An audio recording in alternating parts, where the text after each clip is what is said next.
आमचं असं म्हणणं आहे, मी तुम्हाला काय वैयक्तिक बोलत नाही. आपण सुधारलो तर बैलगाडा क्षेत्र सुधरल. स्वतः वैयक्तिक सुधारा.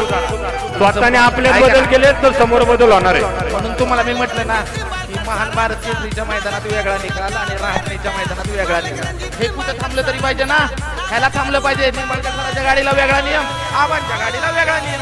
हे का मग रणजित सर पण पाडणार ना, तिथं आबाला निकाल दिला म्हणजे इथं सराला द्या ना.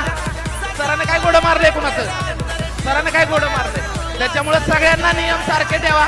नियमामध्ये कोणीही वरचा नको खालचा नको.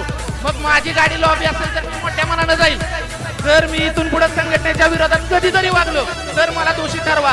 पण मी एखाद्याची चूक दाखवून दिली आणि त्याला जर तुम्ही शासन नाही केलं तर मग बघा, म्हणजे जर एखादा मोठा चुकला तर त्याला तोच नियम, लहान चुकला तरी त्याला तोच नियम. लहान तोंडी मोठा घास घेतला, जास्त बोलला असेल तर विकास सर माफ करा, पण कडू अगोदरच कडू असलेलं बरं असतंय.